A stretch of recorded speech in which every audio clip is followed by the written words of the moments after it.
Welcome home to philosophy, where we wonder about everything and anything is possible. Hi, I'm Dr. Robert Corey, the Laughing Philosopher. Life is complicated. The world is complicated, and you are complicated. Figuring out how to live a happy, meaningful life, guided by wisdom and reason, is not easy. Is life a game? What is love? Should I fear death? Is this a just world? Almost from the moment of birth, you've been told how to behave, how to fit in, and how to fulfill other people's expectations. You fear that you will lack importance or cease to exist in the lives of others if you think for yourself and question the rules and roles you've been told define you. Wisdom and reason will remove this illusion so you can live authentically in the world around you, find your true purpose, and become your real self. Episode number 61. Was Michael Corleone right to kill his brother, Fredo?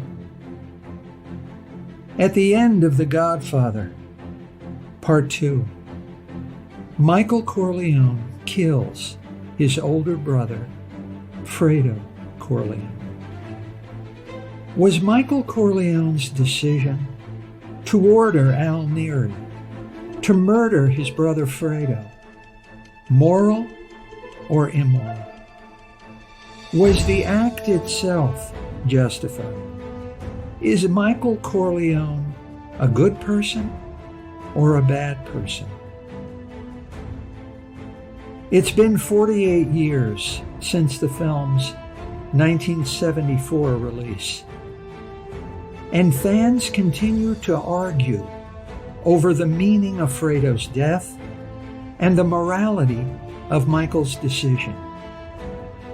To figure out what is a moral action or decision and what it means to be a good person, you need to understand the moral philosophy of Kantianism.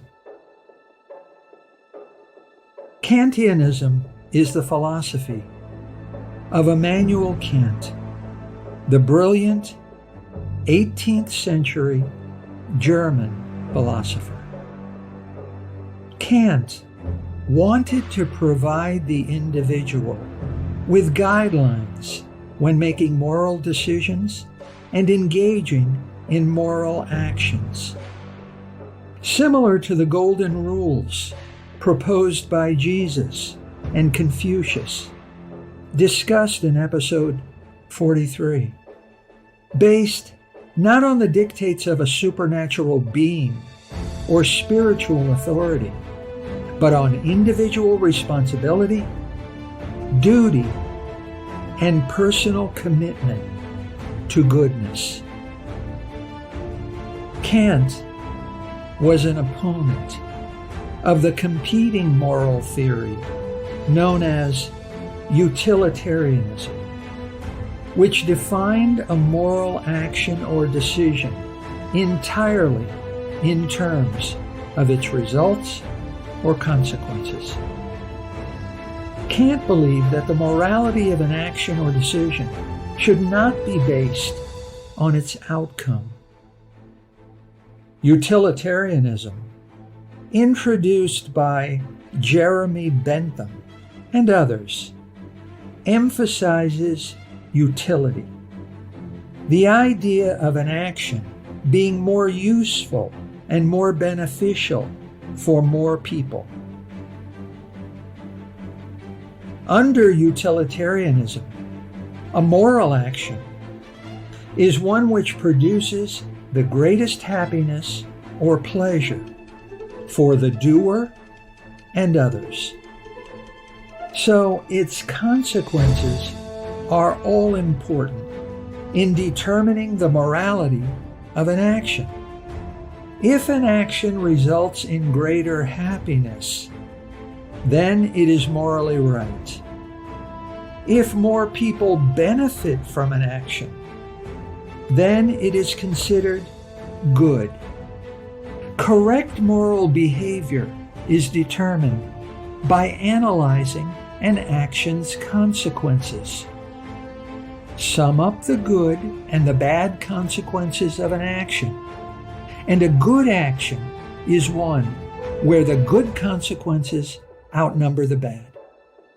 But if the bad consequences are greater, then the action is immoral. Though the intention of the action is immoral, if the action promotes greater happiness for others, if its consequences are more favorable than unfavorable, then it is moral and good. The morality of an action is measured by its consequences, and its consequences are synonymous with the individual's feelings and experiences of happiness and pleasure. Applying utilitarianism to Michael's decision to have Fredo killed, it's pretty clear that Fredo's death results in greater happiness for Michael and promotes greater success for Michael's organization. First, Fredo is useless. He plays no useful role in the organization. He serves no useful purpose in the family. He is unnecessary and contributes nothing to the organization's mission and goals. At best, he is dead weight. At worst, a hindrance. The family is better off without him. Second, Fredo is a fool. He can be easily deceived and manipulated by the family's enemies. If Fredo was a thief, Michael could control what he steals. But a fool is like a bomb. Michael never knows when Fredo will explode. Fredo is an unpredictable risk and an unnecessary danger to the family. The family is a lot better off without Fredo, and Fredo's death is more useful and more beneficial to the family. Bottom line, killing Fredo is morally right. Michael is a good person. Kant would say that utilitarianism is defective. Lying, stealing, murder, and other crimes against people and property should be considered immoral and universally prohibited. Even though these actions often result in greater happiness and pleasure for the doer, Kant would say that it is absurd to consider the consequences of an action when determining its moral worth. An action or decision should be inspired and motivated by rightness and duty, and not by its results or consequences. And the morality of an action should only be measured by duty and goodness. Humans are rational. Humans should use reason and rational thinking to make moral decisions. A person will be right and moral only when he or she is guided and motivated by goodness and duty. A person is good or bad depending not on the goodness or badness of the consequences of their actions, but depending on whether the motivation of their actions is good or bad. What caused Michael to order Fredo's murder? What was Michael's reason for doing it? To be a good person, Kant would say that Michael must be motivated by morality. If Michael committed to the action just because it made him feel good, or because it fulfills his vengeful desire, then Michael's action has no moral worth, and he is a bad person. Kant would say that you can do things that you enjoy and also be a good person. But your reason for doing enjoyable things cannot be that you enjoy them. The reason must be that they are required by duty. Kant would say that the pursuit of happiness is a good thing. There is nothing immoral about making yourself happy. Happiness is a good consequence, but happiness is a bad motivation. Kant would say that to be a good person, you must do your duty because it is your duty. If it makes you happy, fine. But even if it didn't make you happy, a good person still would do it. A good person does the right thing, not as a means to a good end, but as an end in itself. Think about these two examples of Kantian bad behavior. Imagine my beloved Uncle Duke dies and leaves me $1 million. I don't know what to do with so much money. I wonder what my uncle would want me to do. My uncle loved cats, so I decide to donate all the money to a local cat sanctuary where homeless cats are rescued, fostered, and adopted. It would be fun. It makes me feel clever to honor my uncle's life in such a way. And it makes me feel kind and generous to give a great deal of money to charity. But, Kant would say, I am not a good person. I did it because it was fun, and because it made me feel clever and altruistic. My action was just selfish. A good person does something only because it is your duty, and you would do it whether or not it made you feel good about yourself. If I'd been motivated by a desire to save hundreds of homeless, starving cats, then Kant would say that I am a good person. But my motivation was selfish, even if the consequences of my action saved many homeless, starving cats. To judge whether an action is good or bad, you need to not look beyond its motivation. Consequences don't matter. Imagine two happily married men drinking together in a bar late at night. They are both very drunk. Two working girls lead them to a local hotel where the men and women attempt to have sex. One of the men gets lucky and falls asleep before he can act on his desire, but the other man succeeds. Kant would say that both men are equally bad persons. That one man got lucky doesn't make him any better than the other man. Both men made the same bad choices, and both men acted for the same wrong reasons.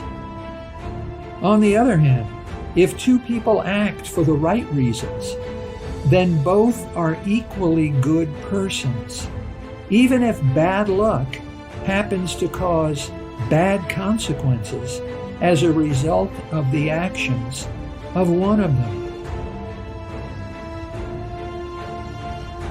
Kantianism defines an action or decision to be just or moral if it is done as a matter of duty, if it can serve as a guide for how all people everywhere should behave in the same general situation. My action is correct if it is what I feel I should do as my duty. And everyone ought to do the same for the same sake of duty whenever the same situation arises. When you consider doing any action, Kant would ask you to answer one question. Is it the duty of everyone to act in the same situation as I choose to act? In other words, should everyone be committed to act in the same defined way whenever the given situation arises? If the answer is yes, if my action conforms to a duty that can be universally adopted, then it is morally correct, and I must perform the action. If the answer is no, then the action is not morally allowable, and I must not perform the action. Kant reasoned that lying is always wrong. Why? Because only those actions that conform to rules that can be adopted universally are morally allowable. Suppose lying was allowable as a general rule. It would be self-defeating.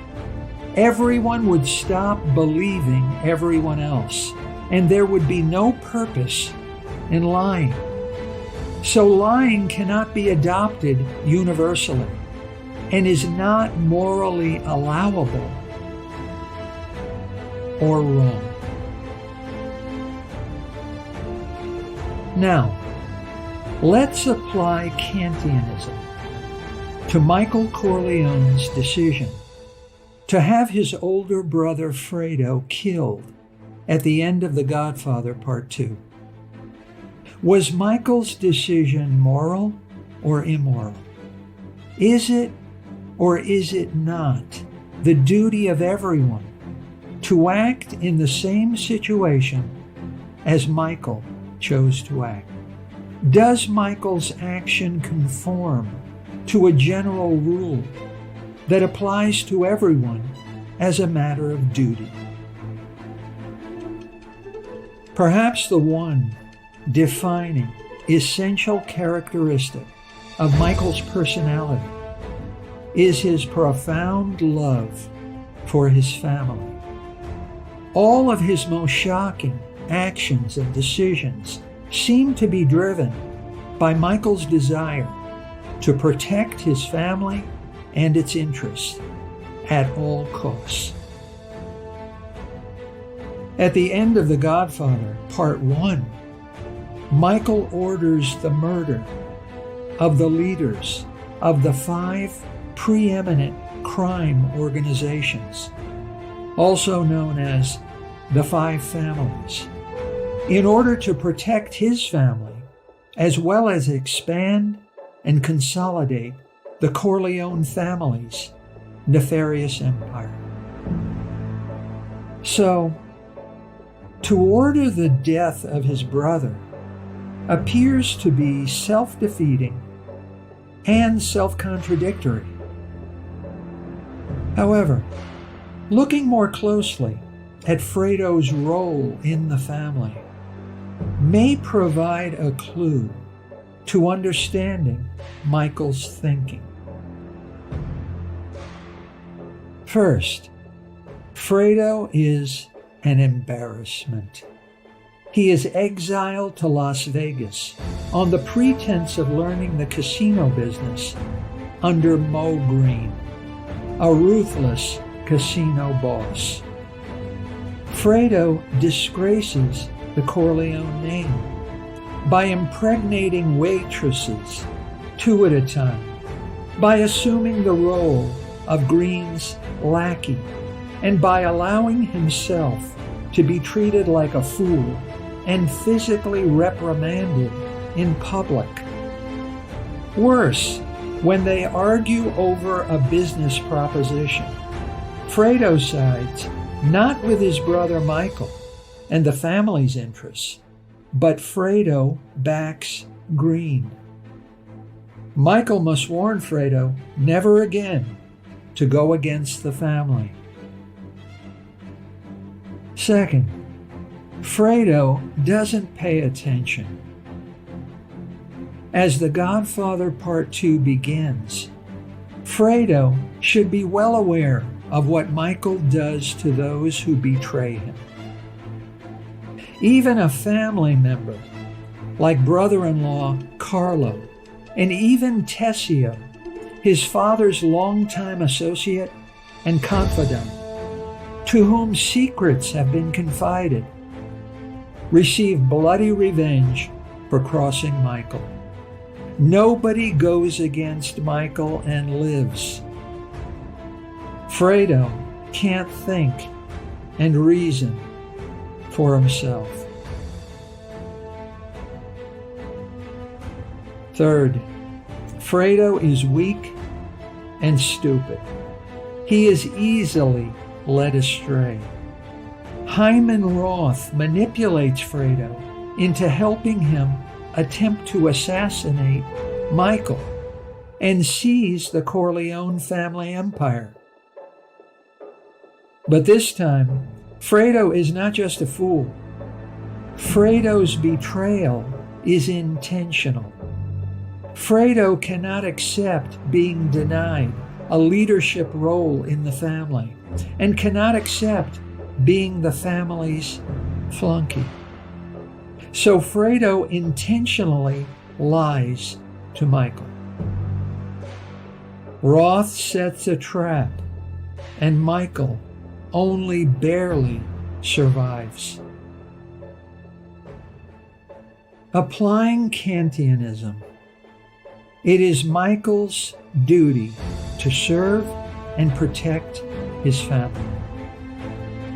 Is it the duty of everyone to act in the same situation as Michael chose to act?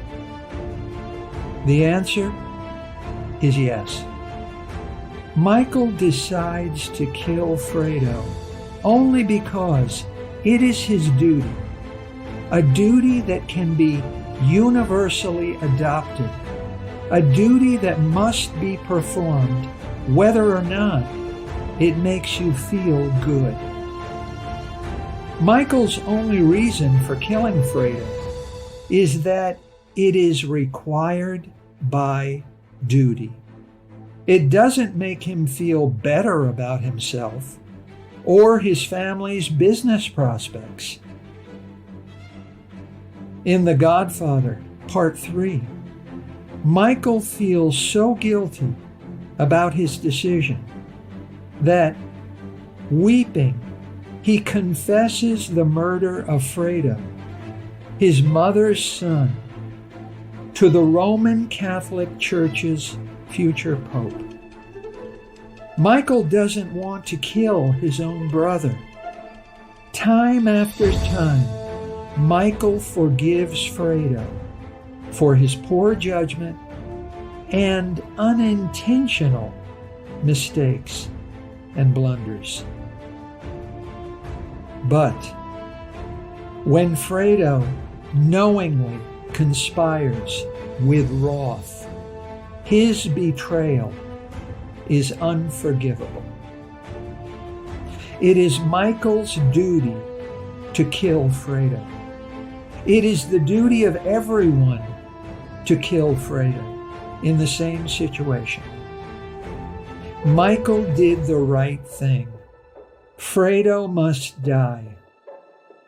Michael's decision is moral, and Fredo's death is morally correct. What would Kant do? Kant would have killed Fredo.